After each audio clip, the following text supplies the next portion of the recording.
Good evening, Good evening, sir. Chandni. Good evening, Chandni, Good evening, sir. Suraj, Shubham, Ranjit, पूजा, प्रीति, पूनम। चलिए, आप लोग बहुत इंतजार किया आज। थोड़ा मुझे भी लेट हो गया, थोड़ा कहीं जाना था। चलिए, कल हम लोग कहाँ तक पढ़े थे? आप चक्रीय लोग को बताया सिद्धांत। था चक्रीय सिद्धांत लिखवा दिया था। जी सर, थोड़ा लिखा है। चक्रीय सिद्धांत लिखवाया था। हाँ, चक्रीय सिद्धांत का उद्विकासीय सिद्धांत के बारे में थोड़ा लिखा है। ये बता दिया था चक्रीय साइक्लिक थ्योरी उद्विकासीय सिद्धांत के विपरीत चक्रीय सिद्धांत का मत है कि समाज में परिवर्तन जो होते हैं वो घूम फिर कर अंततः, ये सब लिखवा दिया था ये वाला। कोई एक जी बच्चा सर, बोलिए। हाँ, लिखवा लिखवा दिया था। हाँ, जी चलिए, सर। बहुत अच्छा। और पिट्रिम सोरोकिन का भी बता दिया था मैं। अच्छा, मुझे थोड़ा कंफ्यूजन हो गया था। और ये मैंने एक क्लास में, अच्छा हाँ, ये तो बना हुआ है। चलिए, ये लिखवा दिया था मैंने।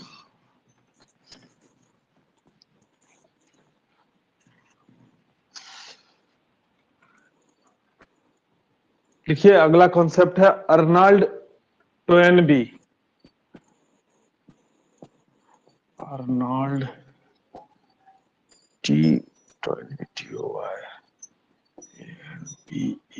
Arnold Toynbee. ठीक है, बड़ा अच्छा सिद्धांत है ये। देखिए, चुनौती एवं प्रति उत्तर का सिद्धांत बड़ा आपको अच्छा लगेगा ये चीज जान करके। ऐसा है, देखिए, चुनौती एवं प्रति उत्तर का सिद्धांत। लिखिए, इसको इंग्लिश में बोलते हैं challenge and response theory. Challenge, CHALLEN, challenge and response, challenge and response theory.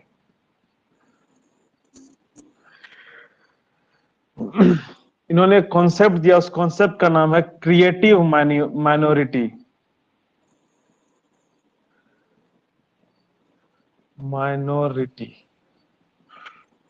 Minority शब्द आप लोग सुने होंगे। माइनॉरिटी सुना है आप लोगों ने? हैंड रेज करिए कोई एक। हाँ सर। कौन बोला? हाँ, शुभम। अल्पसंख्यक, अल्पसंख्यक। ठीक है, तो आप लोग सब सुने होंगे अल्पसंख्यक। जो भी आप लोगों ने सुना है उसको थोड़ी देर के लिए दिमाग से निकाल दीजिए। ठीक है, इसका जो आप लोगों ने माइनॉरिटी शब्द सुना होगा, मुसलमान, सिख, जैन, उसको अपने दिमाग से थोड़ी देर निकाल दीजिए। ये बिल्कुल एक अलग माइनॉरिटी कॉन्सेप्ट है, मैं समझाता हूं थोड़ा देर में। इसको बोलते हैं सृजनशील अल्पसंख्यक। सृजनशील अल्पसंख्यक पूछेगा बस इतना ही। सृजनशील अल्पसंख्यक का कॉन्सेप्ट किसने दिया, अवधारणा किसने दिया? तो अर्नल्ड टोयनबी ने दिया। ठीक है, इनका एक बुक है द स्टडी ऑफ हिस्ट्री। ये कॉन्सेप्ट है, एक इनका बुक है the study of history.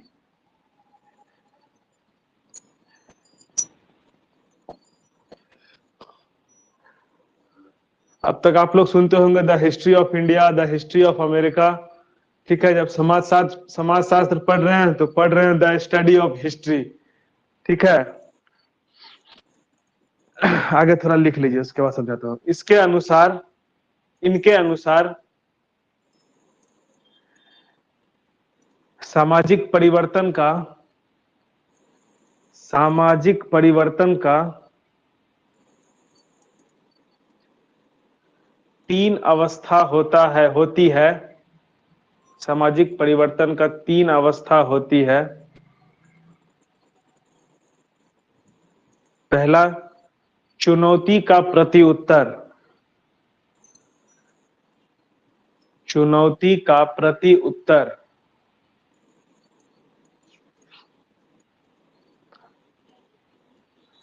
Response to challenge, पहला चुनौती का प्रति उत्तर। दूसरा लिखिए संकट का युग, संकट का युग। दूसरा time of trouble, time of trouble, संकट का युग। तीसरा क्रमिक अवसान का युग, क्रमिक अवसान का युग।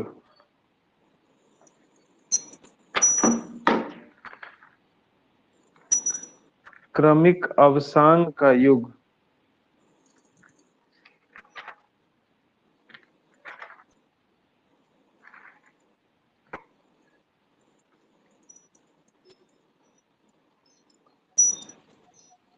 देखिए लिख लिया, इसका इंग्लिश में लिख लीजिए period of gradual degradation, PERIOD, period of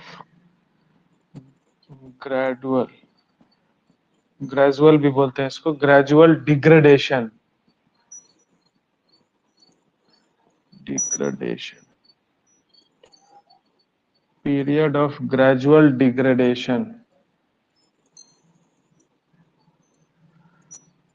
तीसरा है ये पीरियड ऑफ ग्रेजुअल डिग्रेडेशन, क्रमिक अवसान का युग। तो हमने सोशल चेंज में ये पढ़ा कि कोई भी समाज होता है, कहीं भी दुनिया में हमेशा परिवर्तन होता रहता है, कहीं धीरे होता है, कहीं बहुत फास्ट होता है। ठीक है, उसी में हम लोग जो अब तक जितना पढ़े उसी में जो अर्नल्ड टोयनबी का कहना है इनका कि किसी भी समाज को चुनौती आता है। देखिए कोई भी समाज में किसी तरह का कोई संकट आएगा तो जरूरी नहीं है कि उस समाज का हर आदमी मिल के उस संकट को सॉल्व करता है। जो समाज के कुछ लोग होते हैं, कुछ समझदार लोग आगे आते हैं और वही समस्या को हल करते हैं। जैसे मान लीजिए अभी कुछ साल पहले हम लोग 1-2 साल पहले कोरोना हुआ पूरे दुनिया में, तो समाज में किस तरीके से परेशानी बढ़ गया। तो लेकिन कुछ लोग जैसे IAS IPS है, साइंटिस्ट है, जो बुद्धिजीवी वर्ग है अपने देश के, वो आगे आए कि क्या करना चाहिए। तो किसी ने कहा लॉकडाउन लगाओ, फिर कहा मास्क पहनने के लिए बोलो, तो PP की किट पहनने के लिए बोलो। ये लोगों ने नहीं, मतलब समाज में कुछ लोग ऐसा होते हैं जिनको भगवान या प्रकृति इस तरह का बौद्धिक बल देता है, ठीक है, जो कि सब कुछ संभाल लेते हैं। और आम आदमी, हम जैसे लोग सिर्फ जीते हैं जिंदगी को। ठीक है, यही है क्रिएटिव माइंड। कुछ लोग समाज में ऐसे होते हैं जो समाज के हर आंसर, जो भी समस्या है, कुछ लोग बैठ के सुलझा लेते हैं। ठीक है, तो पहला समय होता है चुनौती का प्रति उत्तर। मतलब समाज को कोई भी चुनौती आया, मान लीजिए अभी चाइना का अटैक हो जाए पाकिस्तान, कुछ लोग होंगे आर्मी के लोग, कुछ डिफेंस के लोग, कुछ ऐसे लोग हैं समाज में, कुछ बड़े नेता, वो बैठ करके हाँ हमें ये करना है। बाकी आम आदमी को क्या करना होगा उससे, अगर अभी पाकिस्तान अटैक कर दिया तो हम आप क्या करेंगे। कुछ लोग बैठ के डिसीजन लेते हैं, तो उसका प्रति उत्तर देते हैं। फिर उसका देखिए दूसरा आता है संकट का युग। इसको ऐसे समझिए, मान लीजिए कोई, जब ये लोग का डेथ हो जाता है धीरे धीरे, जब ये लोग सीनियर हो जाते हैं, कुछ लोग, जैसे आपने सुना होगा किसी परिवार के बारे में कि पता है उसके दादाजी थे, तो उसके घर में ना कार था, हाथी था, बड़ा घर था, उसका अचानक उनका डेथ हो गया, तो वो परिवार धीरे धीरे नष्ट हो जाता है। ऐसा आपने जरूर अपने समाज में आसपास देखा होगा। जैसे कि कोई एक प्रभावशाली आदमी किसी परिवार में होता है, उसके बच्चे को कुछ भी चाहिए, पापा गाड़ी चाहिए, उसके पिताजी ने उसको गाड़ी दे दिया, पापा यहाँ एडमिशन चाहिए, हमको ये चाहिए, वो चाहिए, वो सोना चाहिए, तो खरीद के दे दिया। लेकिन अचानक अगर ऐसे आदमी का डेथ हो जाता है तो उसके, क्योंकि उसका परिवार तो जान ही नहीं रहा है ना कि आखिर गाड़ी घर पैसा आ कहां से रहा है, वो तो उस आदमी की वजह से था। लेकिन जब उस आदमी का डेथ हो जाता है तो अचानक क्या होता है, ग्रेजुअल डिग्रेडेशन हो जाता है। उस परिवार का धीरे धीरे समाज में स्तर नीचे होने लगता है, आर्थिक स्थिति खराब होने लगता है और धीरे धीरे बहुत लोग नीचे चले जाता है परिवार में। वही है कि संकट का युग आता है जब उस आदमी का डेथ हो जाता है, और फिर क्रमिक अवसान का समय आता है। इसको परिवार से मैं समझा रहा हूँ, उनके समाज में भी ऐसा ही होता है। ठीक है, कि धीरे धीरे वो आदमी फिर बिल्कुल समाप्त हो जाता है। ऐसा आपने जरूर देखा होगा। वही ये कह रहा है, क्रिएटिव माइनॉरिटी, कुछ लोग जो समस्या का हल निकाल लेते हैं। ठीक है, पूछेगा बस यही। बुक का नाम बहुत इंपॉर्टेंट है और ये उनका कॉन्सेप्ट बहुत इंपॉर्टेंट है। आगे देखिए, ओसवाल्ड स्पेंगलर।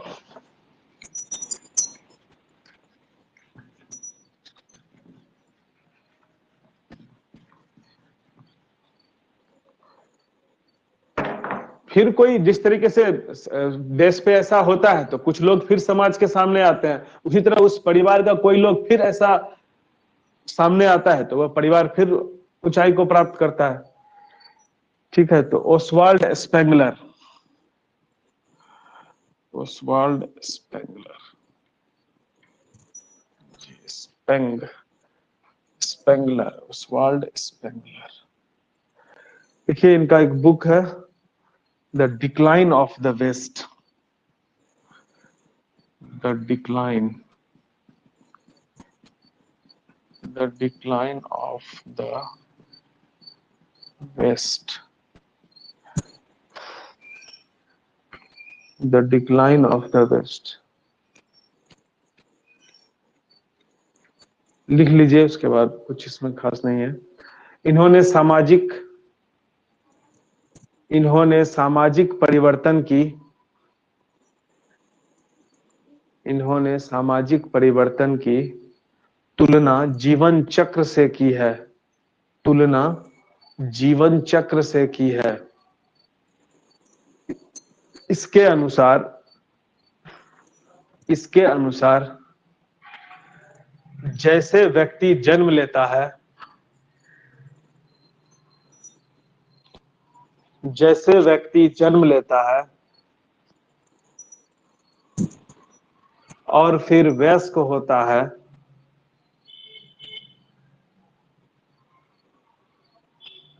फिर अंत में उसका मृत्यु हो जाता है, फिर अंत में उसका मृत्यु हो जाता है। कॉन्सेप्ट ऐसे है, life maturity death, life maturity death. ठीक है, यही होता है जीवन में हम लोग का। ऐसे ही जैसे आपने सुना होगा ना, हड़प्पा सभ्यता या फिर वो रोम का सभ्यता, सुना है ना ये सब। तो सब क्या हुआ, धीरे धीरे आज नहीं है वो सब सभ्यता, आज हम लोग नए युग में जी रहे हैं। लिखिए फिर आगे ये लिख लीजिए, कॉन्सेप्ट लिख लीजिए, लाइफ मैच्योरिटी डेथ।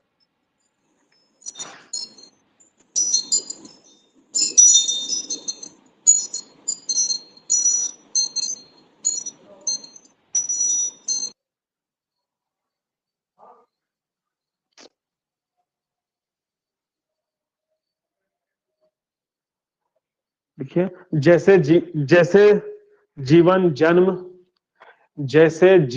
जन्म वयस्कता और मृत्यु का चक्र है, जैसे जीवन जन्म वयस्कता और मृत्यु का चक्र है, वैसे ही सभ्यता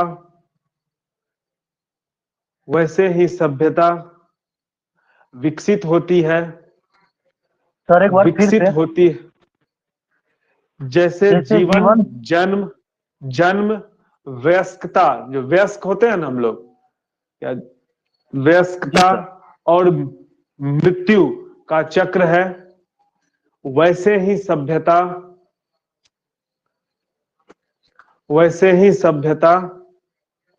विकसित होती है, अपने चरम पर पहुंचती है, अपने चरम पर पहुंचती है और फिर नष्ट हो जाती है, और फिर नष्ट हो जाती है। ठीक है, एक गाना सुना है, उगता सूरज धीरे धीरे ढलता है, ढल जाएगा। ठीक है, जिस तरीके से जन्म हुआ, वयस्क हुए, फिर मृत्यु आना है, उसी तरह सभ्यता के साथ भी होता है। किनका है, ओसवाल्ड स्पेंगलर जी का यही कहना है। उन्हें जीवन चक्र से इसकी तुलना की है समझने के लिए कि कोई भी जो सभ्यता है वो विकसित होती है, अपने चरम पर जाती है और फिर नष्ट हो जाती है। जब शहरीकरण पढ़ाऊंगा तो उसमें कॉन्सेप्ट पढ़ाऊंगा, ईओपोलिस, फिर पोलिस, फिर मेट्रोपोलिस, ये सुना होगा आपने तीन। और होता है टायरानोपोलिस, मेगालोपोलिस, टायरानोपोलिस और फिर नेक्रोपोलिस, वो पढ़ाऊंगा। तो नेक्रोपोलिस जो लास्ट में आता है उसको सिटी ऑफ डेथ बोलते हैं, कि एक शहर जब धीरे धीरे धीरे धीरे बनता है, कोई भी शहर कैसे बनता है, जैसे मान लीजिए कहीं फैक्ट्री लग गया, जैसे पुराना शहर है बोकारो वगैरह है, कोयला मिला तो धीरे धीरे सरकार ने वहां कॉलोनी बसाया, लोग को नौकरी मिलने लगा, तो लोग वहां रहने लगे, स्कूल कॉलेज, धीरे धीरे शहर बनता है। बढ़ते बढ़ते जब शहर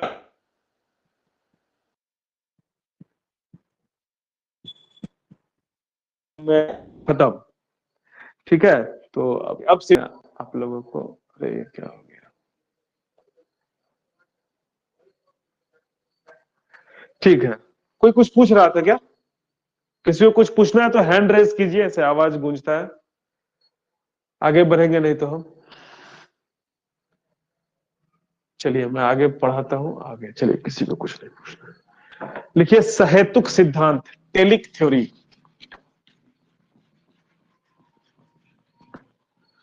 ये सब मिलाने के लिए पूछता है, इसे जितना बता रहा हूं। लिखिए सहेतुक सिद्धांत, सहेतुक सिद्धांत, टेलिक थ्योरी।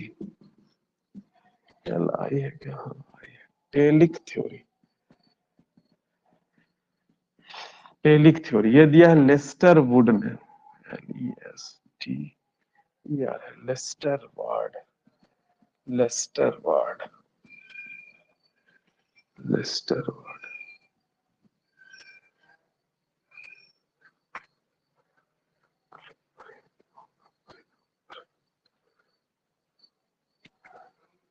ये बस एक कॉन्सेप्ट है, लिख लीजिए पर्पस, किसी कारणवश, या लिखिए पर्पस से किया गया,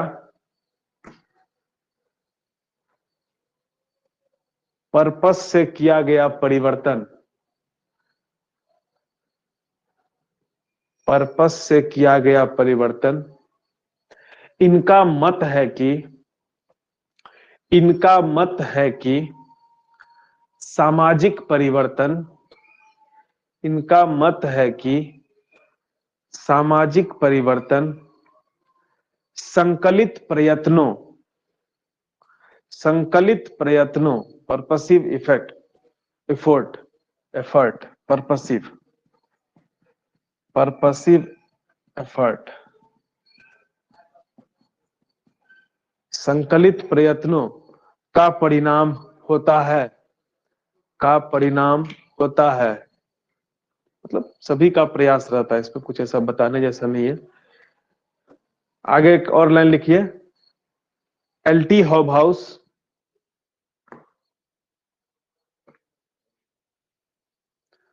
एलटी हॉबहाउस को बता सकता है दास के बारे में क्या कहा है इन्होंने? बिना पीछे कॉपी देखे हमको बता दो कोई एक बच्चा, बिना पेज पलटे। बहुत इंपॉर्टेंट है ये, मैंने मार्क करवाया था। कोई एक बच्चा बिना पेज पलटे एलटी हॉबहाउस ने दास के बारे में क्या कहा है?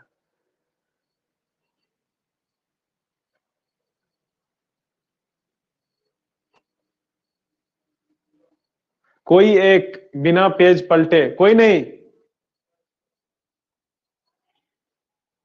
अलका, रोशन, प्रीति, रंजीत, पूजा, कोई एक बच्चा हैंड रेज करके। वो कितना इंपॉर्टेंट है ये। LT स्मिथ का सर। एलटी हॉबहाउस ने दास प्रथा के बारे में क्या कहा है इन्होंने? मैंने कहा था ये बहुत इंपॉर्टेंट है, बार बार पूछता है कोई एक बच्चा। अरे दास को अपना संपत्ति मान लेते हैं, जब भी संपत्ति शब्द आए तो एलटी हॉबहाउस का पर जरूर विचार करना। संपत्ति शब्द कहा, जैसे ये क्या है पेन, ये मेरी संपत्ति है, इसको मैं तोड़ दूं, फेंक दूं, लिखूं, जो मेरी मर्जी। तो उसी तरह दास के साथ भी वही कर सकता था, उसको मार दे, उसको पीट दे, उसको बेच दे, ठीक है। तो एलटी हॉबहाउस का ये बार बार पूछता है, उसने संपत्ति माना है। मैं एक्सपेक्ट कर रहा था कि कोई बताएगा, आप लोग रिवीजन नहीं कर रहे हैं इसका मतलब, ठीक है। चलिए लिखिए, एलटी हॉबहाउस और Ludwig, LT Hobhouse, LT Hobhouse, LT Hobhouse Ludwig Sting, Ludwig, Ludwig Stein, STEIN, Ludwig Stein, Ludwig Sting भी मानते हैं कि एल्टी हबहाउस और लुडविग स्टीन भी मानते हैं कि सामाजिक परिवर्तन, सामाजिक परिवर्तन धीमी और स्वाभाविक तरीके से, धीमी और स्वाभाविक तरीके से नहीं, स्वाभाविक तरीके से नहीं होती, बल्कि स्वाभाविक तरीके से नहीं होती, बल्कि उसे तर्क और बुद्धि से, तर्क और बुद्धि से दिशा दी जा सकती है, तर्क और बुद्धि से दिशा दी जा सकती है। ये कह रहे हैं कि सामाजिक परिवर्तन, इनका मानना है एल्टी हबहाउस और लुडविग स्टिंग का, कि कोई तर्क से, बुद्धि से कोई योजना लाकर या फिर कोई नई चीज का आविष्कार किया, उससे भी सामाजिक परिवर्तन आता है। जैसे ये कोई भी नया चीज आप देखते हैं, ठीक है, तर्क और बुद्धि से सामाजिक परिवर्तन आता है, ऐसा एल्टी हबहाउस और लुडविग स्टिंग मानते हैं, ठीक है। और टेलिक थ्योरी में हमने यही देखा। हाँ सर, एल्टी हबहाउस अपनी संपत्ति मानते हैं, इसके बारे में क्या बतलाए थे सर? नहीं, वो मेरा सवाल था। आप लोग जब दास प्रथा में मैंने एक पढ़ाया था, एल्टी हबहाउस वहां भी आए थे, तो मैं एक सवाल आपको बताया था कि वो दास को संपत्ति मान लेते हैं। जैसे दास प्रथा में मैंने बहुत विचारक और बहुत समाजशास्त्री को बताया ना कि सबके अपने अपने राय बताए, तो उसी में एल्टी हबहाउस फिर यहाँ आया सोशल चेंज में।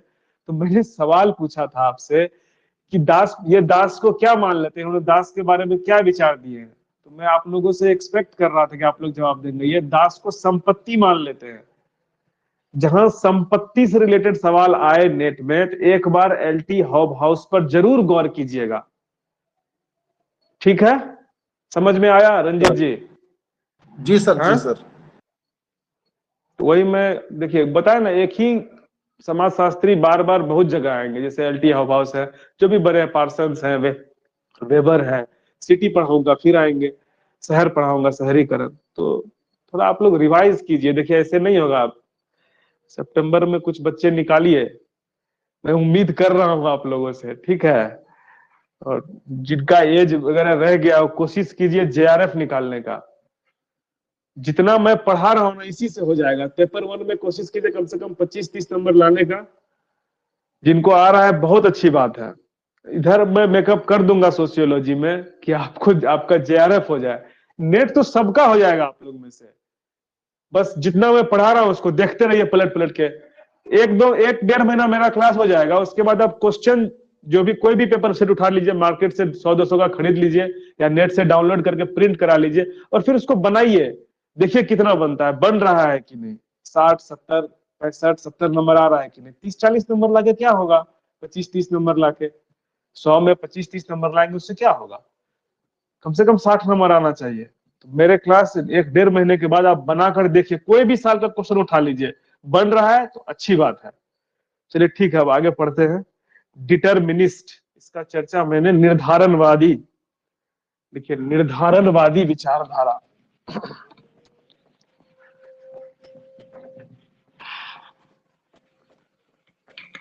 जहां मैं बोलता हूं मार्क करने के लिए, देखिए ये क्वेश्चन मैंने मार्क करने बोला था और आप लोगों ने जवाब नहीं दिया। चलिए आगे कोशिश कीजिए ताकि जवाब दे। डिटर्मिनिस्ट, डिटर्मिनिस्ट, निर्धारणवादी विचारधारा, लिखिए इसके नीचे लिखिए निर्धारणवादी विचारधारा,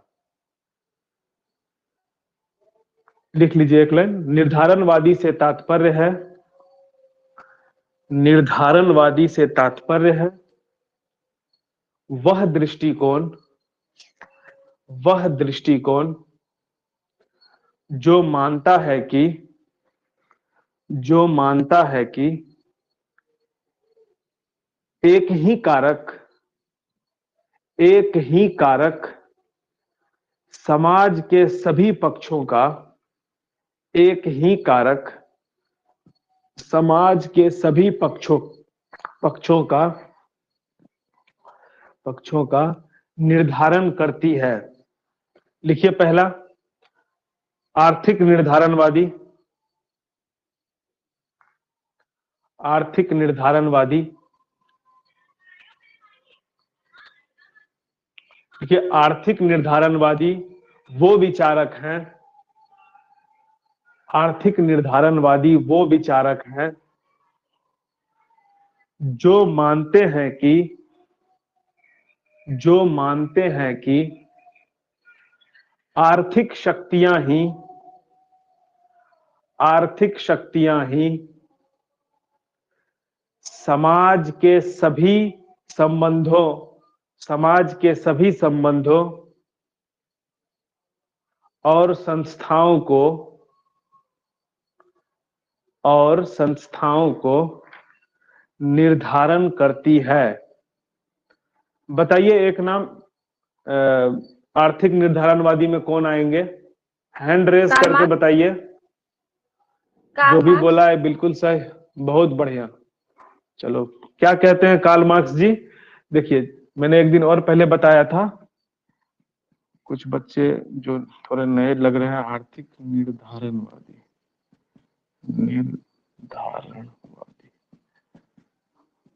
आर्थिक जिस शब्द के पहले लग गया आर्थिक, निर्धारणवादी शब्द के पहले लग गया आर्थिक, मतलब समाज में एक ही कारक है। इनका मानना है कि यही एक आर्थिक पक्ष ही समाज में सब कुछ डिटरमाइन करता है।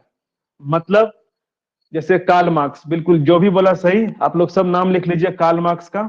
ये पूछेगा नहीं, लेकिन ये बहुत आसान क्वेश्चन है, कभी नहीं पूछा है, लेकिन जानना जरूरी है। क्या पूछेगा वो मैं बताता हूँ, ठीक है? तो समाज में कुछ भी होगा तो आर्थिक पक्ष ही डिटरमाइन करता है। क्या कहना, इनका सीधा सीधा कहना, मान लीजिए कोई किसी को एमएलए बनना है, एमपी बनना है, जिसके पास पैसा है वो टिकट खरीद लेगा, पार्टी का टिकट ले लिया और एमएलए एमपी बन गया, वही प्रचार प्रसार करेगा। शादी करना है तो जिसके पास पैसा है वो अपनी बेटी की शादी किसी आईएएस से करेगा। किसी को घर बनाना है, मतलब जिसके पास पैसा है उसके पास इज्जत है, जिसके पास पैसा है उसके बेटी की शादी अच्छे घर में हो रही है, जिसके पास पैसा है वही एमएलए बन रहा है, जिसके पास पैसा है वही अपने बच्चे को कोटा भेज रहा है पढ़ने के लिए। ये सब मैं समझाने के लिए बता रहा हूं। जिसके पास पैसा है वही डॉक्टर बनेगा, जिसके पास पैसा है वही इंजीनियर बनेगा, ठीक है?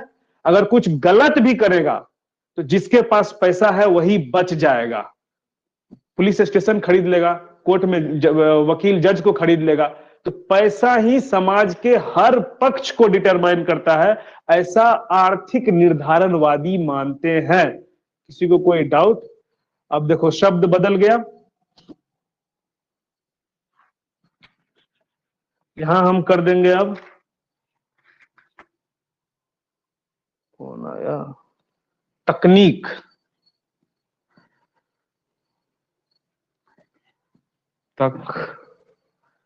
तकनीकी निर्धारणवादी, यहां से सवाल आएगा। देखो सब, टेक्नोलॉजिकल निर्धारणवादी या तकनीकी निर्धारणवादी, लिखिए सब। जो डेफिनेशन मैंने, हाँ 2 नंबर में ना, क्या पूछ रहे हो कि, हाँ एक अभी आर्थिक निर्धारणवादी लिखा है ना, उसका बाद नीचे लिखो उसमें जो लिखवाया डेफिनेशन, ठीक है? वो डेफिनेशन रहने दो, उसमें कार्ल मार्क्स का नाम लिख लो। अब अगला निर्धारणवादी, ये निर्धारणवादी विचारधारा पढ़ा रहा हूं ना, लिखो तकनीकी निर्धारणवादी, ठीक है? तकनीकी निर्धारणवादी। तो अभी मैंने आर्थिक था तो आर्थिक हर पक्ष को डिटरमाइन कर रहा था, तो यहां तकनीक एक ही कारक समाज के हर पक्ष को डिटरमाइन करेगा, तो यहां क्या करेगा? तकनीक, ठीक है?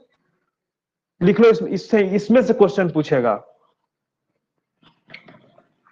लिखो Veblen, MacIver, Ogburn, Veblen, MacIver,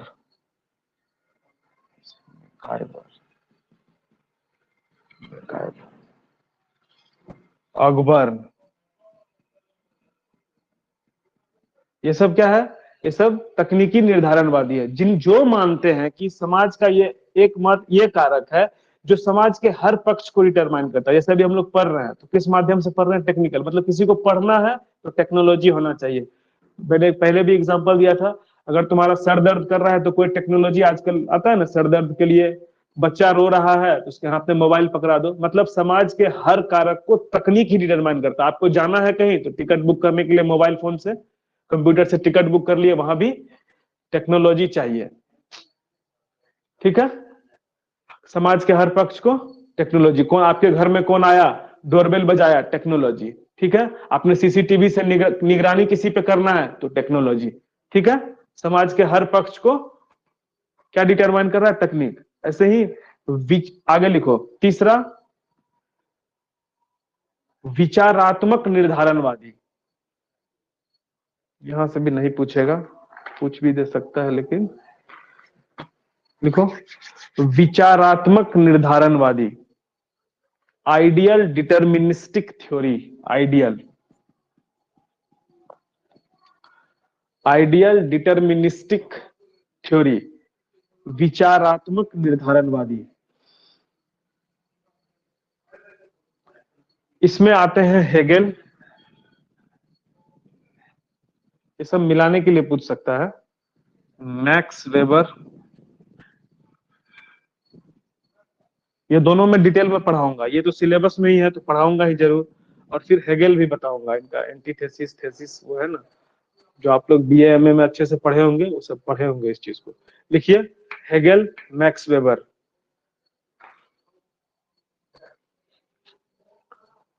इनका बड़ा अच्छा रिलीजन पर थ्योरी है मैक्स वेबर का। इनका किताब है प्रोटेस्टेंट एथिक्स, लिखवाऊंगा फिर भी अभी याद आ गया तो बोल, Protestant ethics and spirit of capitalism.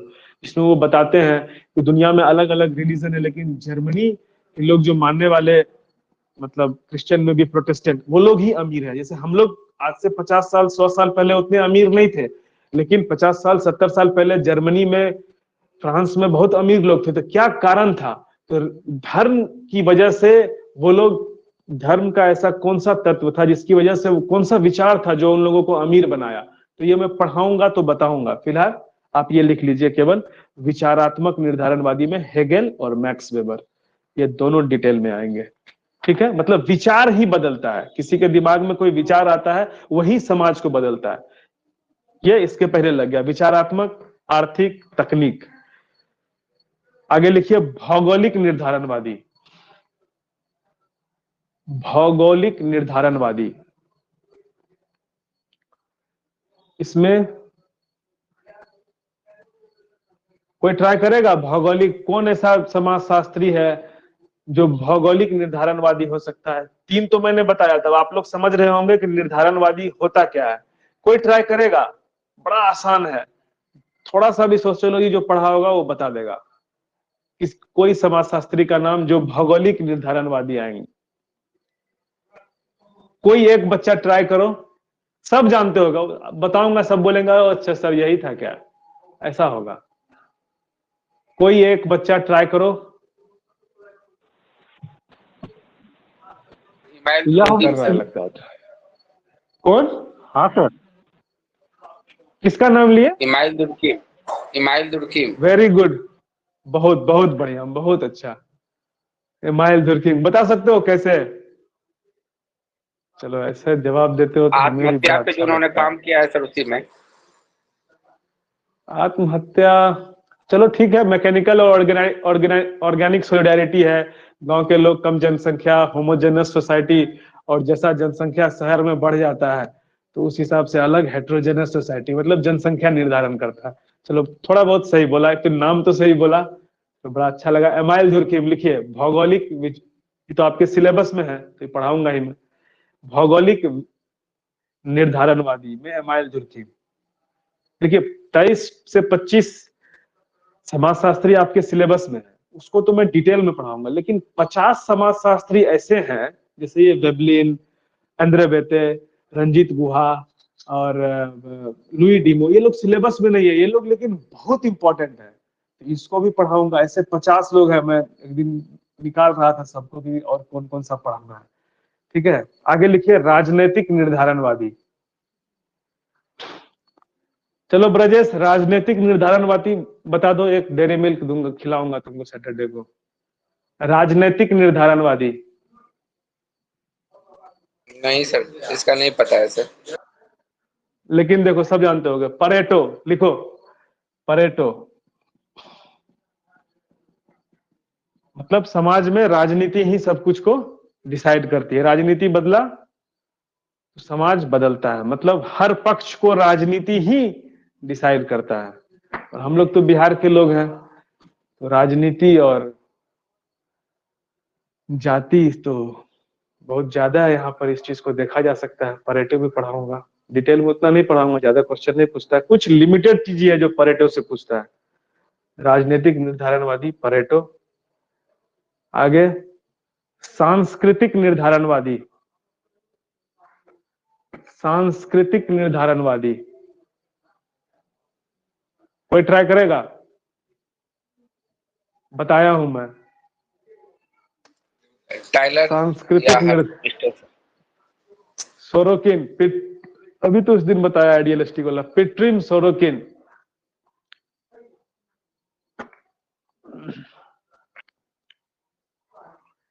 पिट्रिम Sorokin सांस्कृतिक निर्धारणवादी। चलिए ठीक है, ये सब मिलाने के लिए पूछेगा। और टेक्नोलॉजी वाला जो है ना, ये तीनों, ये नाम जरूर देखिएगा, ये यहां से क्वेश्चन पूछता है ज्यादा। चलिए आगे लिखिए। सामाजिक परिवर्तन को रोकने वाले कारक। सामाजिक परिवर्तन को रोकने वाले कारक। पहला, परंपराएं।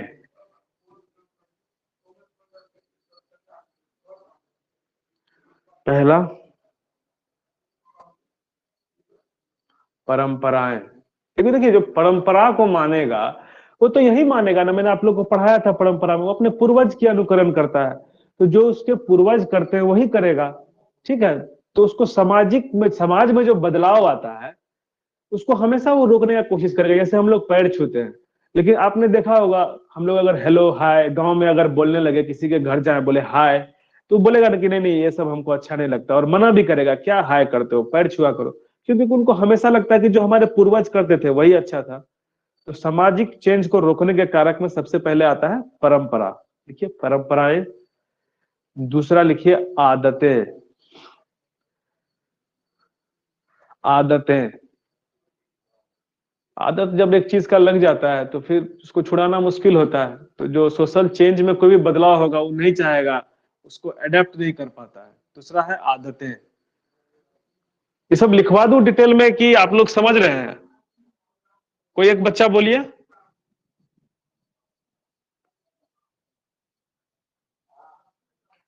समझ रहे हैं सर। चलिए बहुत अच्छा। तीसरा रूढ़िवादिता। तीसरा रूढ़िवादिता। रूढ़िवादिता जो ऑर्थोडॉक्सी बोलते हैं, परिवर्तन को, इन लोग को परिवर्तन पसंद ही नहीं होता। ठीक है, रूढ़िवादिता। चौथा निजी स्वार्थ। निजी स्वार्थ।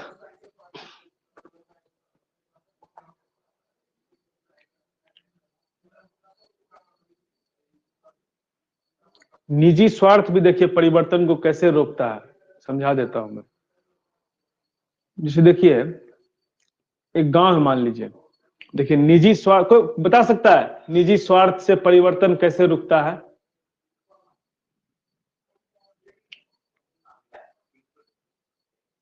कोई ट्राई कर सकता है, निजी स्वार्थ से परिवर्तन कैसे रुकता है? जी सर। जैसे रंजीत, जैसे हाँ बोलो बोलो। जैसे जैसे बाल बाल तो आवाज नहीं आ रहा है। हेलो। हाँ हाँ जी सर, बोले जैसे बाल बाल मजदूरी हो गया, हाँ तो जैसे जहाँ पे श्रमिक का कमी है, तो कुछ लोग अपने हाँ स्वार्थ के लिए जो है बच्चों को काम पे रखते हैं।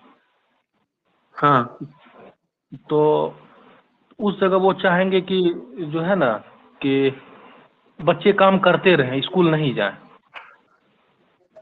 हाँ ठीक है, ये तो निजी स्वार्थ है, लेकिन इससे परिवर्तन कैसे रुक गया? परिवर्तन रुक गया सर ये कि तो तुम्हारा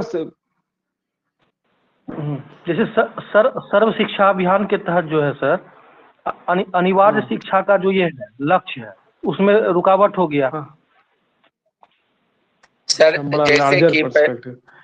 सर जैसे कि नहीं नहीं उससे लड़कियों को हाँ जैसे लड़कियों को हाँ अपने निजी स्वार्थ के लिए घर में खाना बनाएगी, और सिर्फ घर में खाना बनाने के लिए रोक लिया जाता है, और या तो फिर बाहर स्कूल में पहले की जो धारणा थी बाहर जाएगी फिर दिक्कत हो जाएगा, तो इससे लड़कियों का परिवर्तन रुक जाता था। कौन ब्रजेश? अरे ये सब निजी स्वार्थ है। लड़कियों को अगर पढ़ाया ना जाए, घर पे बिठाकर खाना बनाने के लिए कहा जाए, ऑफ कोर्स ये निजी स्वार्थ है। उस पर क्या बोलते हैं, उस परिवार का तो फायदा है, लेकिन इससे परिवर्तन सोशल चेंज कैसे रुक गया? इमीडिएट, ये तो लार्जर पर्सपेक्टिव में कहेंगे कि इससे महिलाएं अनपढ़ रह जाएंगी, वो थोड़ा फिर फिलोसफिकल हो जाएगा। वैसा एग्जांपल बताओ जिससे कि लगे कि हाँ, देखो एक बताता हूँ, जैसे नदी पर पुल, मान लो एक नदी है और कोई नाविक है, ठीक है, जो नाव से गांव को पार कराता है, इससे इस पार से उस पार, तो पैसे लेता होगा, पैसे लेता होगा ना? अरे कोई हाँ बोलो। Yes sir. हाँ सर। पैसे लेगा अगर कोई नाव से इस पार से उस पार, लेकिन वहां पुल, सरकार पुल बनाए, और तो वो लोग विरोध करने लगे किए हैं कि यहाँ पुल नहीं बनना, क्योंकि उसका लगता है कि अरे पुल बन जाएगा, सब डायरेक्ट क्रॉस कर जाएगा, तो हमको पैसे नहीं होंगे। ठीक है, तो परिवर्तन को कोई आदमी अपने निजी स्वार्थ के लिए भी रोकना चाहता है। पुल बनना परिवर्तन है ना, लेकिन वो चाह रहा है कि पुल ना बने, हम नदी से इस पार नाव से ही कराएं जिससे हमको पैसा मिले। तो ये हुआ उसका एक एग्जाम्पल। समझ में आया? वो तो एक, मान लो महिलाओं को काम नहीं करने दिया, घर में रखा, तो वो तो एक कल्चरल सांस्कृतिक बातें हो गई ना, कि शुरू से माना जाता था कि लड़कियों को नहीं पढ़ाना चाहिए। जैसे मैंने तुम लोग को वो सब मूल्य में बताया था कि मूल्य समय काल परिस्थिति के अनुसार बदलता है। पहले लड़कियों को नहीं पढ़ाना अच्छा माना जाता था, पढ़ाया था ना ये सब, लेकिन आज लड़कियों को नहीं पढ़ाना मूर्खता माना जाता है, क्योंकि समय के हिसाब से मूल्य भी बदलता है। ठीक है, तो वो सांस्कृतिक चीजें हो गई। ठीक है, आगे बढ़ते हैं। आगे लिखो अशिक्षा। अशिक्षा से भी देखो, यहां से ये सब जो समझ, मैंने इसलिए इसमें नहीं लिखवाया और तुमको समझना इसलिए है क्योंकि यहाँ पर रीजनिंग असर्शन का क्वेश्चन बनेगा, असर्शन एंड रीजन का एक मैं भी लिखवाऊंगा भी। अशिक्षा, अशिक्षा से भी परिवर्तन रुकता है। देखो जो अशिक्षित लोग होते हैं ना, वो देखना बहुत डरे हुए लोग होते हैं। जो भी अशिक्षित होंगे, तुम उनको केवल इतना कह दो, जो भी अशिक्षित होंगे वो डरे हुए लोग होंगे हमेशा। उनको केवल इतना कह दो, अरे पुलिस आई है पकड़ के ले जाएगा, तुरंत डर जाएगा। लेकिन पढ़ा लिखा आदमी, तुम लोग जैसे एमए किए हुए हो, कल को नेट क्वालिफाई जेआरएफ हो गए, तो कोई तुमको कहेगा अगर पुलिस आ रही है, तुम्हारे मन में सोचेगा पुलिस आ रही है तो आ रही है, हमको क्या करना है उससे, हम क्या किए। लेकिन एक अशिक्षित आदमी हमेशा डर जाएगा, पुलिस आ रही है तुरंत भाग जाएगा। ऐसा देखा होगा आपने।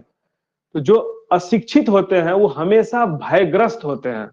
देखो ये क्वेश्चन पूछा था, समझ में आया? असर्शन में लिखो, इसको हिंदी में क्या तो बोलते हैं, मैं कोई लड़का बता सकता है इसको हिंदी में क्या बोलते हैं? लिखो असर्शन में। किसको? असर्शन रीजन होता है ना, जो क्वेश्चन पूछता है उसको हिंदी में क्या बोलते हैं? नेट का जो एग्जाम दिया है उसको पता होगा। लिखो असर्शन में, लिखो पहला स्टेटमेंट, वैसे समाजों में, वैसे समाजों में सामाजिक परिवर्तन,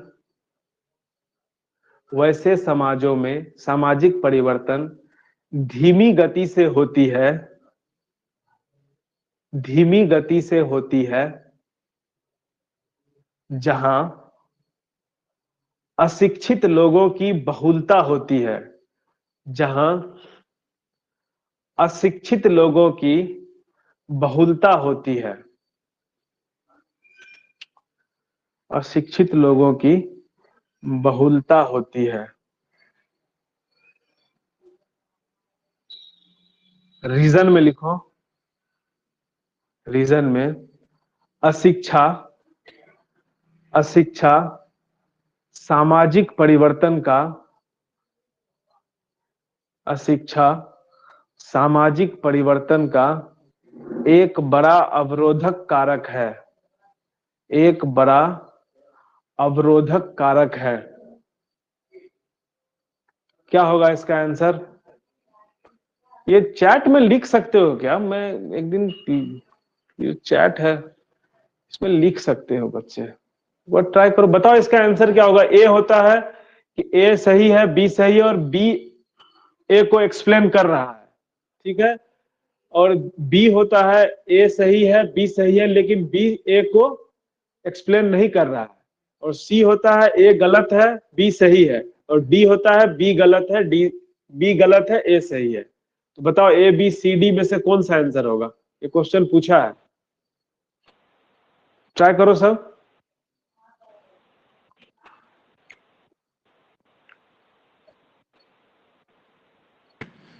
क्या होगा ए आंसर? और बी दोनों होगा सर। ए और बी क्या दोनों सही है? जी सर। नहीं तो ए बी सी डी में क्या होगा? बी होगा। दो ही। ए है कि ए सही है, बी भी सही है, और बी ए को एक्सप्लेन कर रहा है। ऑप्शन बी होता है ए और बी दोनों सही है, लेकिन बी ए को एक्सप्लेन नहीं कर रहा है, समर्थन नहीं कर रहा है। इसका आंसर ए होगा, दोनों सही है और बी उसका सही कारण बता रहा है, ठीक है। ए होगा सर इसका आंसर। नहीं, हम सोचे सर जो ये दोनों चीज जो आप लिखाए हैं इसमें से क्या होगा, तो इसीलिए हम ए और दोनों बोले सर। आप लोग बनाते हो ना जी, मतलब नेट सॉल्व करते हो ना, एक दो क्वेश्चन पेपर बनाओ। ऐसा मत जी, सोचो कि जी। डायरेक्ट हम नेट एग्जाम देंगे उसी दिन बनाएंगे। सेट खरीद लो, 100-200 रुपए में आता है, उसको बनाओ, जितना बनता है बनता है। ऐसे ही पढ़ते जाओगे, ऐसा नहीं होगा कि पूरा बुक बना लोगे। तो बहुत अच्छे लोग क्या करता है कि बुक ही से पढ़ लेता है। मैंने भी ऐसा गलती किया था कि क्वेश्चन सेट से ही सोचता है हम पढ़ लेंगे, क्या बुक पढ़ना है, उससे कभी नहीं होगा। यहाँ पढ़ो जो पढ़ाया जा रहा है, उसके बाद एक सेट बनाओ। देखो हाँ 50 आ रहा है, फिर पढ़ो और मेहनत करोगे तो उसमें धीरे धीरे 55-60 अपने आप आने लगेगा। जब एक बार 60-65 नंबर आने लगा तो वो कितना भी सेट बनाओगे फिर 65 उससे बढ़ेगा ही, 1-2 नंबर ऊपर 1-2 नंबर नीचे, एक लेवल को अचीव करना है, ठीक है। आगे लिखो, भारत में सामाजिक परिवर्तन, भारत में सामाजिक परिवर्तन।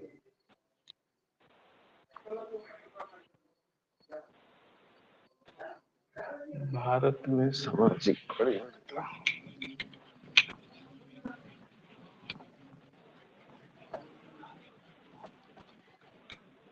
तो भारत में सामाजिक परिवर्तन के कारक लिख लो। भारत में ऐसे करके, भारत में सामाजिक परिवर्तन के कारक, एक है आंतरिक कारक जिसको इंग्लिश में बोलते हैं ऑर्थोजेनेटिक, ऑर्थोजेनेटिक। एक होता है बाह्य कारक, आंतरिक कारक, बाह्य कारक, हेटेरोजेनेटिक।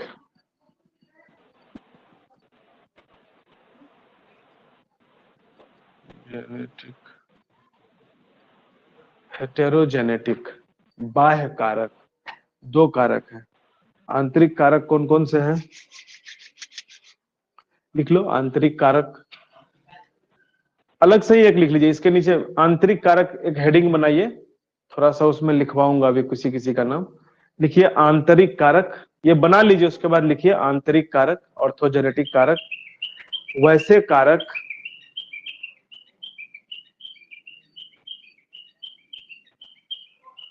वैसे कारक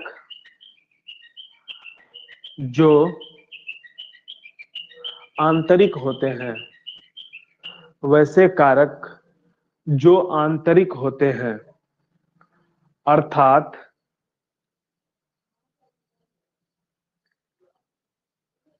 इन्हें बाहर से नहीं किया जाता, अर्थात इन्हें बाहर से नहीं किया जाता है।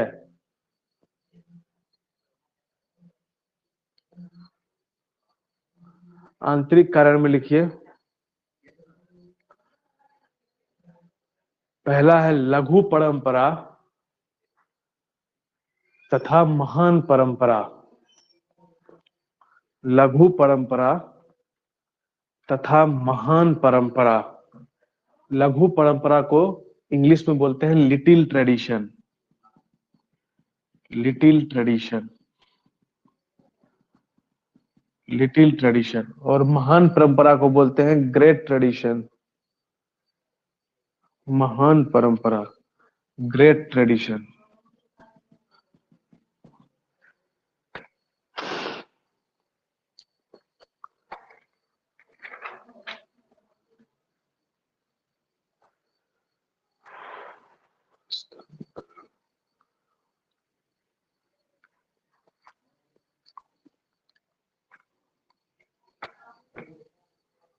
देखिए इसकी अवधारणा समझाता हूं मैं। इसकी अवधारणा, लिटिल और ग्रेट ट्रेडिशन की अवधारणा रॉबर्ट रेडफील्ड ने दिया। रॉबर्ट रेडफील्ड, बहुत ही important, very very important. Robert Redfield, Robert Redfield ने दिया है।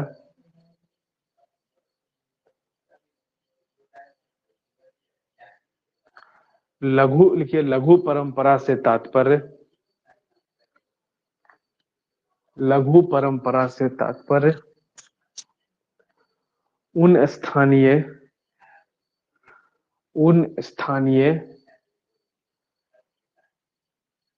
प्रचलित पर्व, उन स्थानीय प्रचलित पर्व, त्योहार या प्रचलनों से है,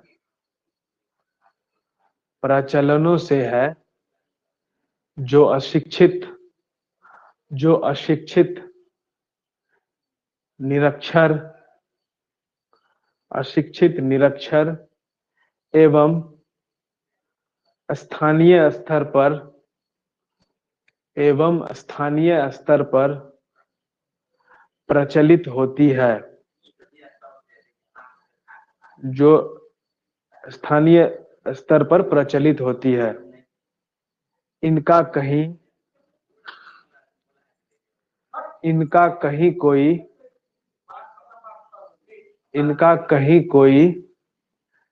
शास्त्रीय उल्लेख नहीं होता है।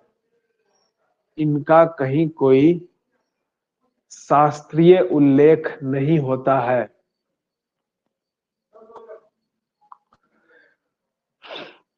आप लोग जिस गांव में रहते होंगे वहां आपने कभी ऐसा देखा है कि कोई एक ऐसा देवी देवता होंगी या कोई कुछ ऐसा होगा। मेरे गांव में एक है, लिटिल ट्रेडिशन में देखता हूं उसको, जिसका साल में कभी एक बार बड़ा धूमधाम से उसकी पूजा होती होगी उस देवी की, लेकिन उस देवी को बाहर कोई नहीं जानता है। ऐसा है आप लोग के गांव में? जो भी गांव में रहते हैं, चाहे जहां भी आप लोग रहते हैं, कोई ऐसे देवी देवता हैं जिनकी जबरदस्त पूजा होती है, सब लोग भाग लेते हैं, लेकिन उसका कहीं कोई उल्लेख नहीं है, कहीं बाहर वो नहीं मनाया जाता? जैसे भागलपुर में ऐसा सर है? बिहला 17 को हुआ है। क्या नाम है? बिहला बिसहरी से भागलपुर मेला क्षेत्र में मनाया जाता बिसहरी। है। जी जी, मेला बिसहरी। तो इस तरह का जो भी, ऐसे मेरे गांव में एक खाकी बाबा मंदिर है, तो खाकी बाबा मंदिर मैंने कहीं नहीं देखा है। आप जैसे हनुमान जी का मंदिर होता है, दुर्गा जी का होता है, चलो मेरे गांव में एक खाकी बाबा मंदिर है। आप लोग कभी आएंगे तो मैं दिखाऊंगा। यही है लिटरल ट्रेडिशन। जो ऐसे देवी देवता या कुछ ऐसा कोई ऐसे पीर होंगे, जैसे होता है ना पीर बाबा, उस गांव के एक पीर बाबा हैं जिसका नाम आपने कहीं शास्त्रों वगैरह में कहीं नहीं पढ़ा है, लेकिन वहां के स्थानीय लोगों का जबरदस्त आस्था होता है उन लोगों के ऊपर। कुछ गांव में बुरा हो जाए ना तो लोग वहीं जाते हैं। किसी के घर में बच्चा हो जाए, सबसे पहले लोग उसी बच्चे को लेके जाते हैं। अगर उसकी शादी होगी तो अगर लड़की आएगी गांव, तो वो लड़की को अगले ही दिन वहां सुबह सबसे पहले लेकर जाएंगे।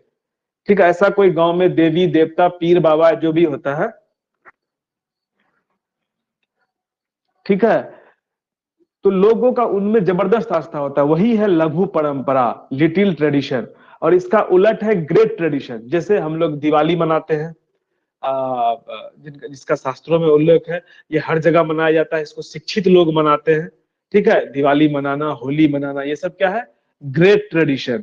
और जो बिल्कुल स्थानीय होता है, जो आपके गांव में है, जिसको बाहर कोई नहीं जानता, इसका शास्त्रों में कोई चर्चा नहीं है, वो है लिटिल ट्रेडिशन, लघु परंपरा। समझ में आया? लेकिन आप लोग बताए नहीं, एक तो बताया क्या, तो बिसहरी मेला, चलिए वो होगा, वहां का स्थानीय होगा, शास्त्रों में 17 को मना है सर, क्या यही मेला, कल परसों। हाँ, कल तो परसों ही जो भी मना है वो ठीक है, जो भी है वो देखिए, हमको नहीं पता ना, तो वही मैं कह रहा हूँ कि दिवाली होता तो आप भी भागलपुर में भी मनाते, मैं पूर्णिया में भी मनाता। तो ग्रेट ट्रेडिशन हर जगह मनाया जाता है, तो वो क्या है, लघु परंपरा। ऐसे ही आप लोगों के गांव में नहीं है, जो हमसे इतने दिन लोग जुड़े हुए हैं, जैसे मैंने अपने गांव का बताया ना, हैंड रेस कीजिए, कोई एक बच्चा बताइए, मैं तो सुनूं कहीं लघु परंपरा किसी के गांव में नहीं है ऐसा। रंजीत जी, आपके गांव में नहीं है? सर हाँ, मेरे गांव में है सर। कौन शुभम बोल रहा है? कौन, क्या नाम है, नाम क्या है, मेरे क्या नाम है पड़ोसी उस के यहाँ देवी सर देवता? गोविंद हाँ। बाबा बोलते हैं सर, गोविंद बाबा। गोविंद तो कृष्ण जी का भी नाम है, तो वैसा कुछ नहीं है। नहीं नहीं नहीं सर, वो क्या वो गांव में नहीं माइक लगा के हल्ला करता है, भगैत बोलते हैं, क्या अच्छा बोलते हैं वो सब से अच्छा, रिलेटेड होता है वो लोग। तो ये गोविंद बाबा का सब पर बड़ा आस्था है तुम्हारे गांव के आसपास के लोगों का, और धूमधाम से मनाते हो उनकी पूजा। चलो हाँ गोविंद बाबा, चलो एक मैंने सुना, यही होता है लघु परंपरा जो होता है ना, बिल्कुल स्थानिक होता है। इसे आप, हाँ क्या बोल रहे हैं, कोई और कोई है? रंजीत जी कुछ बोल रहे थे, कुछ है ऐसा, वो उसको जो कोई है है ऐसा? हमारे गांव में सर एक बोलिए। डिफरेंट होता है, वो कोजागरा का मेला लगता है सर। कोजागरा वहाँ पे कोजागरा, सर। कोजागरा, क्या जी है ये जी सर। कोजागरा? कोई देवी थी? कोजागरा में कोज, सर हाँ सर, देवी ही है सर, लक्ष्मी जी का पूजा होता है इसमें सर। ठीक है, लक्ष्मी जी का पूजा होता है, लेकिन कोजागरा मेला बोलते हैं। जी जी सर देखिए ये सर। सब क्या है, ये सब लिटिल ट्रेडिशन है। ठीक है, आप जैसे भारत में अनेकों अनेकों गांव में जाएंगे तो आपको ऐसा चीज मिलेगा, तो लिख लीजिए उदाहरण में ये सब। इसको ज्यादातर निरक्षर लोग मनाते होंगे, तो आप ये सब पकड़ सकते हैं। ठीक है, आगे लिखिए, महान परंपरा। महान परंपरा वैसी परंपराएं जिन्हें व्यापक स्तर पर मान्यताएं होती है, व्यापक स्तर पर मान्यताएं होती हैं, जिनका लिखित उल्लेख होता है, जिनका लिखित उल्लेख होता है, शिक्षित या अभिजनों के बीच, शिक्षित या अभिजनों के बीच उसे मान्यता मिलती है, शिक्षित या अभिजनों के बीच उसे मान्यता मिलती है। जैसे गीता, रामायण, उसमें लिख लीजिए अपने गांव में जो अभी बताया ना, कोजागरा, वो सब लिख लीजिए उसके उदाहरण में, लिटिल ट्रेडिशन में। ठीक है, जैसे यहाँ एक रानी सती मंदिर है राजस्थान में, उदाहरण में बुक में था, तो जरूरी है नहीं है कि राजस्थान का ही एग्जाम्पल हम लोग लिखें, जो आप लोग नाम बोले हैं वो लिख लीजिए लघु परंपरा में। ठीक है, और महान परंपरा में लिखिए गीता, रामायण, वेद, उपनिषद, ये सब क्या है, लिखित है। ठीक है, इसको अब समाज के अभिजन बनाते हैं, और जो अभिजन मैंने बताया था कि जो फैशन में पढ़ाया था ना, कि जो अभिजन करता है उसी का लोग नकल करता है। ठीक है, तो जब हम महान परंपरा जो मनाएगा अभिजन लोग, तो जो बाकी लोग होंगे उसका देखा देखी करेगा, तो वो तो ये परंपरा मनाएंगे ही, लेकिन जरूरी नहीं है कि जो लिटिल ट्रेडिशन का परंपरा हो वो शिक्षित लोग भी उसको मनाए। ठीक है, ऐसे ही समझने के लिए बता रहा था ये बात। ठीक है, गीता, रामायण, वेद वगैरह लिखिए। ठीक है, एक हो गया little tradition and great tradition. अगला लिखिए स्थानीकरण और सार्वभौमीकरण, पैरोकियलाइजेशन एंड यूनिवर्स। क्या इसका मैकी मैरियट होगा ना सर? वाह, वेरी गुड। चलो, लग रहा है कुछ बच्चे इस बार, बहुत अच्छा, वेरी गुड। स्थानीकरण और सार्वभौमीकरण होता क्या है, ये बता सकते हैं? चलिए, ये तो आंसर दे दिया आपने। तो मैं यहाँ पढ़ाने के लिए इसलिए नहीं हूँ, जितना आपको आता है अगर उतना ही मैं पढ़ा दूं तो फिर क्या फायदा मेरे पढ़ाने का। आपने इसका नाम बताया, मुझे बड़ा अच्छा लगा। वो किसने बोला था? चांदनी बोली थी स्थानीयकरण शायद। सर स्थानीय स्तर पर होता होगा, और सार्वभौमिकरण जो है वो व्यापक स्तर पर होता होगा सर, हाँ, मतलब सभी के लिए सही सही होता है, होगा। और एक ही स्थानीय चीज है। स्थानीय बहुत स्तर। बढ़िया, बहुत बहुत अच्छा। जो भी मैंने लिटिल ट्रेडिशन और ग्रेट ट्रेडिशन बताया, ये सार्वभौमिकरण और स्थानीयकरण वही चीज है। बस जो इन्होंने बोला ना, मैकी मैरियट और ये देखिए लिखवा देता हूँ, और मिल्टन सिंगर, दो नाम आता है इसमें। चलिए, बहुत अच्छा, आप लोग जानते हैं। लिखिए स्थानीयकरण और सार्वभौमिकरण, पैरोकियलाइजेशन, पैरोकिय CHI होगा, CH, पैरोकियलाइजेशन, पैरोकियलाइजेशन लिख लीजिए। इंग्लिश में लिखना चाहते हैं जो भी बच्चे, पैरोकियलाइजेशन एंड यूनिवर्सलाइजेशन, यूनिवर्सलाइजेशन,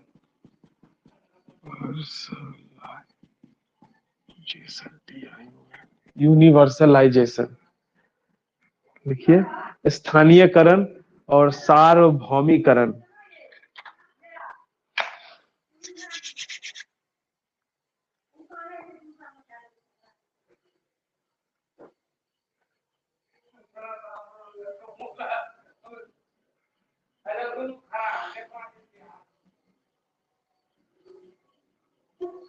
लिखिए।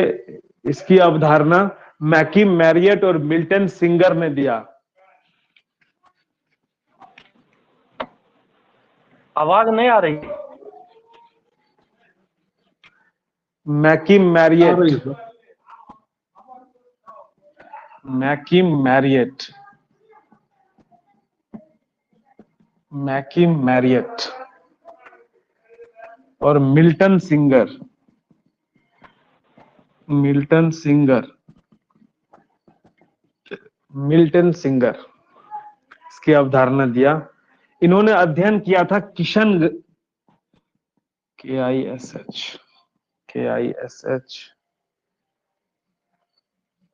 किशनगढ़ी, किशनगढ़ी यूपी में एक जगह है, किशनगढ़ी। पूछता है ये कहाँ का अध्ययन किया था, एक चीज छूट गया।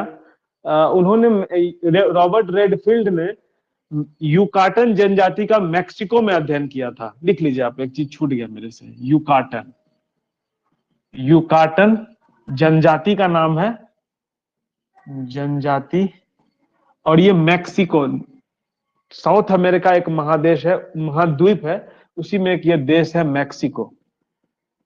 अमेरिका सुना होगा, अमेरिका के दक्षिण में है, जैसे श्रीलंका अपने भारत के दक्षिण में एक देश है मैक्सिको। वही उन्होंने यूकाटन जनजाति का अध्ययन किया था, रॉबर्ट रेडफील्ड ने। थोड़ा छूट गया था, वहां एडजस्ट कर लीजिए। बुक में भी ऐसे दिया रहता है ना कि थोड़ा लिखने में।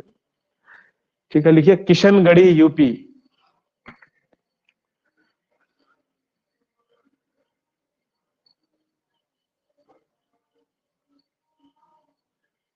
लिख लीजिए एक लाइन, लघु परंपरा और महान परंपरा, लघु परंपरा महान परंपरा तथा स्थानीकरण और सार्वभौमिकरण एक ही चीज है। ठीक है, कंफ्यूज नहीं होना है, दोनों एक ही चीज है।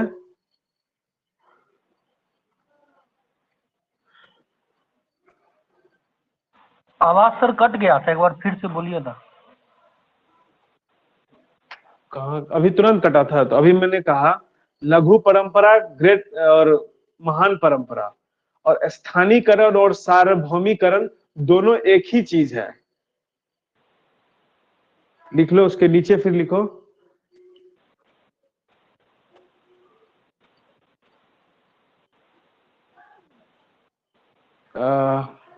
इस अवधारणा को, इस मतलब स्थानीयकरण और सार्वभौमिकरण, वही लिख रहे थे ना, इस अवधारणा को भारतीय परिप्रेक्ष्य में मैकिम मैरियट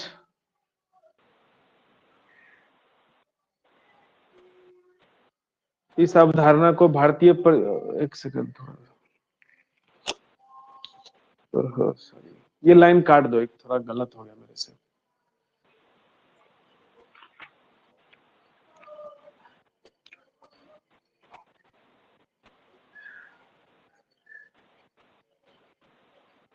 आप लोग समझ गए ना?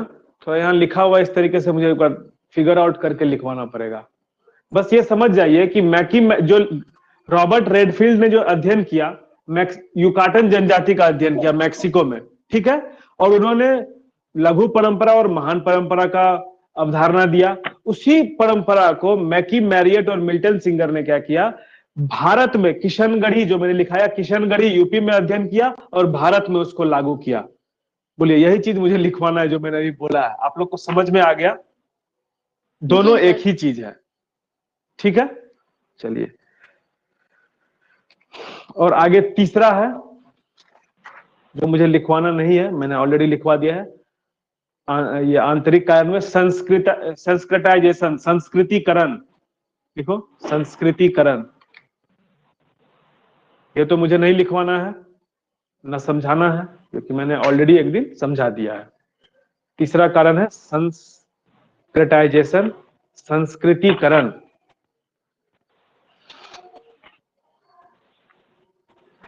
यह अवधारणा है एम.एन. श्रीनिवास जी का।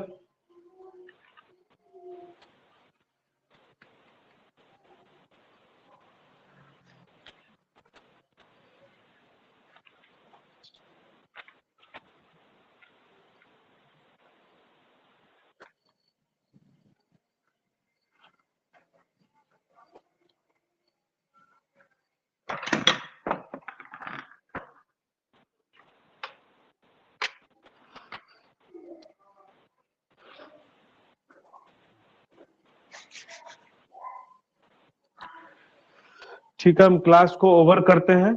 कल हम लोग भारतीय सामाजिक परिवर्तन के कारक, जो बाह्य कारक हैं, वो पढ़ेंगे। आज आंतरिक कारक खत्म हो गया, ठीक है।